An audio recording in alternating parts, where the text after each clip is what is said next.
Bonjour ma belle plante et j'espère que tu vas bien. Alors aujourd'hui je vais te donner quelques petites solutions anti-stress et anti-anxiété. Voilà, c'est des petites solutions naturelles que moi-même j'applique au quotidien. Et du coup, sans plus tarder, je t'invite à prendre des petites notes parce que je vais te partager plusieurs petites choses. Et là, on va parler de la première solution. La première solution qui est de bien respirer. En fait, moi, quand j'ai une crise d'anxiété, j'essaye de me prendre un petit temps de pause et de respirer. Voilà. Donc après, soit tu peux te faire de manière allongée, puis tu peux le faire debout ou assise, comme tu veux. Moi, j'aime bien m'asseoir dans un lieu qui me reconforte, hein, tout simplement, où je me sens confortable. Et je respire par le ventre. Et du coup, je gonfle bien mon ventre et je respire vraiment par le ventre et ça me fait du bien. Ça permet de penser à autre chose, de me recentrer sur le moment présent, de me calmer l'esprit, de réguler aussi le système intestinal aussi par ailleurs. Et vraiment, si tu appliques des petites techniques de respiration au quotidien, je pense que ça pourra que t'aider si tu as un stress ou si tu as un petit moment d'anxiété. En deuxième solution que je te propose, c'est de faire du mouvement. Alors du mouvement, ça peut être une activité physique que tu fais déjà, ça peut être aller à la salle de sport, ou ça peut être tout simplement faire de la marche à pied, marcher pieds nus dans la nature, bon en été, hein, parce qu'en hiver il fait un petit peu froid, je te l'accorde, et franchement, si tu peux faire ça dans la nature, c'est encore mieux parce que tu vas pouvoir bénéficier du calme de la nature qui repose aussi l'esprit. Et je t'avais parlé dans une autre vidéo où je parlais à cœur ouvert, où je te disais également qu'en fait le soir, moi j'ai pris comme petite habitude aussi quand je sens que j'ai un petit coup de stress de faire du yoga. Alors le yoga, moi je me prends pas la tête, hein, je prends mon petit tapis et je le fais chez moi, dans mon salon. Je mets une petite vidéo YouTube et franchement ça me détend, ça me fait du bien et en plus de ça, ça me donne un meilleur sommeil tout simplement. En troisième solution, je te propose vraiment d'utiliser les huiles essentielles. Donc moi j'avais fait une vidéo à ce sujet. Et donc si je peux t'en conseiller quelques-unes, eh bien il y a l'huile essentielle d'orange douce ou il y a l'huile essentielle d'ylang-ylang. En fait ces deux huiles essentielles, elles sont rééquilibrantes, stimulantes, relaxantes et apaisante.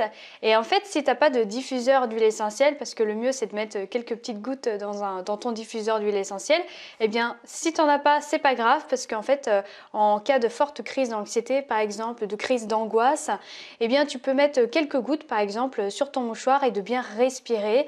D'ailleurs, il y a une autre huile essentielle que j'aime beaucoup, et là c'est vraiment la classique, mais que tu es sûr de trouver partout, c'est l'huile essentielle de lavande, bien sûr. Et l'huile essentielle de lavande, voilà, tu peux aussi en rajouter dans tes cosmétiques, dans tes lotions, dans ton lait pour le corps. Voilà, si le soir, quand tu te prends ta douche, tu veux t'apaiser l'esprit, tu peux mettre quelques gouttes d'huile essentielle de lavande dans ton gel douche, par exemple. Après, il faut faire attention, bien sûr, à tout ce qui est conseil d'utilisation, si tu n'es pas allergique, et puis si tu peux les utiliser, bien sûr, parce que ça à prendre avec précaution. Et puis aussi, ce que j'aime bien, c'est que maintenant, il existe des sprays d'huile essentielle à vaporiser dans son intérieur ou à vaporiser sur l'oreiller. Je sais que Nature et Découverte et les huiles essentielles Ladrome font des sprays justement pour ça. En quatrième solution, je te recommande en fait de te faire des petites boissons chaudes réconfortantes.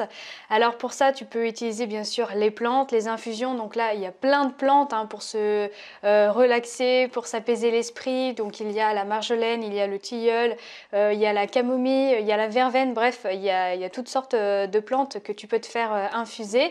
Moi, ce que j'aime beaucoup aussi, c'est de me faire une ricorée ou un bon petit chocolat chaud. Voilà, c'est vraiment les petites boissons que je préfère puisque je sais pas, c'est des boissons qui me font rappeler l'enfance sans doute et qui me réconfortent, je pense. Et ce que j'aime aussi faire, ce que je te recommande, c'est d'aller dans des cafés un petit peu cosy, tu sais, des petits cafés où tu te sens un petit peu chez toi. Et je sais que dans les pays de l'Est, enfin moi quand je suis allée en Pologne, il y avait pas mal de petits cafés comme ça où il y avait des coussins, des plaids, où il y avait des petits gâteaux, des petites boissons chaudes. Et puis en plus de ça, on se sent pas seul parce il y a du monde autour de soi. Et voilà, je trouve que tant qu'à faire, autant le faire à plusieurs, à boire une bonne petite boisson chaude et de pouvoir échanger. En cinquième solution, je t'invite à écrire dans un journal. Alors, soit dans ton petit bullet journal où tu écris d'habitude, ou dans un journal en fait spécifique. Ça peut être par exemple ton journal intime, tu sais, Quand on est enfant, en général, on se fait des petits journaux intimes et ce que je trouve dommage, c'est qu'après, quand on est adulte, eh ben, on ne fait plus ça et je trouve qu'on a vraiment tort parce que c'est génial de pouvoir écrire, de lâcher ces mots en fait sur papier et puis au moins l'avantage justement de lâcher tous ces mots, tout ce que tu as sur le cœur, eh bien, c'est que personne ne va te juger parce que finalement, il n'y a que toi qui lis ça et ça te permet aussi de trouver des solutions à ta manière parce que peut-être que plus tu vas écrire et plus tu vas trouver des réponses à ton problème actuel. Donc franchement, si ce n'est pas encore le cas, je t'invite vraiment à écrire et je t'invite à te mettre des petites habitudes aussi comme ça en place, des petits rituels de bien-être. C'est de faire ton petit calendrier de bien-être, c'est-à-dire que chaque jour, tu notes ce que tu dois faire. Hein. Ça permet aussi de déstresser. Comme ça, eh bien, toutes tes journées sont notées sur papier. Et puis de noter à chaque fois, à chaque fin de tes journées, des petits mots de gratitude. Voilà, comme ça te permet d'être reconnaissante de tes journées. Et puis si tu as un petit coup de blues, eh bien, de voir un petit peu tes petits moments de gratitude et de voir tes petits moments de joie que tu as pu avoir justement dans d'autres journées. En 6e solution, je t'invite à prendre du magnésium. Hein. C'est vraiment un anti-stress naturel. Et en fait, l'avantage avec le magnésium, c'est que ça rééquilibre le système nerveux et ça rééquilibre aussi tout ce qui est musculaire. Et donc ça, soit tu peux en trouver en complément alimentaire ou tu peux en trouver dans ton alimentation.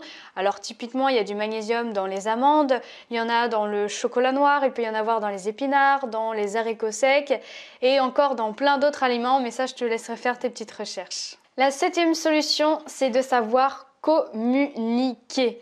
Alors j'insiste sur ce mot-là parce que je sais que dans ma famille on communique beaucoup, mais je sais aussi que dans d'autres familles on ne communique pas assez et ça je trouve ça vraiment dommage parce que quand on a un problème enfoui en soi et qu'on n'arrive pas à le régler, en général on garde tout en soi et ça c'est très mauvais parce que finalement eh bien, on se détruit intérieurement et je trouve que c'est vachement important d'en parler aux autres, que ça soit à tes amis, que ça soit à ta famille ou même d'en parler à ton animal de compagnie, hein, parce qu'il ne faut pas croire, les animaux sentent aussi quand on n'est pas bien et les animaux aussi font du bien. Donc voilà, si tu peux en parler autour de toi, eh bien fais-le hein, sans modération.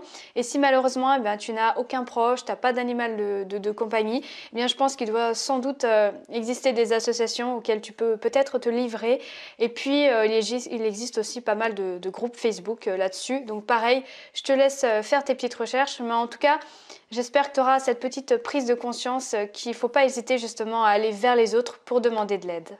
En dernière solution, je t'invite à faire quelque chose que tu aimes, quelque chose qui t'anime. Je sais que moi, par exemple, j'ai commencé à me mettre au dessin, j'ai commencé à faire un petit peu d'aquarelle et j'aime bien parce que quand on fait en fait ces travaux-là, ces choses qu'on aime vraiment, on est tellement submergé là-dedans qu'on ne pense plus à autre chose. En fait, tous nos soucis de quotidien, eh bien, on n'y pense plus et on est vraiment dans notre activité du moment. C'est comme si on était en fait dans une petite bulle.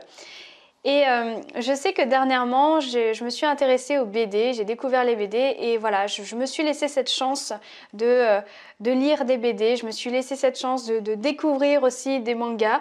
Et en fait, plus je fais des choses que j'aime et forcément, mieux je suis et ça me permet de moins penser aux choses négatives.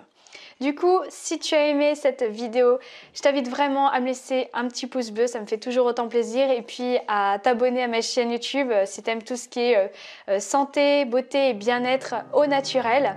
Et puis moi je te dis à très bientôt pour une prochaine vidéo et surtout, prends soin de toi.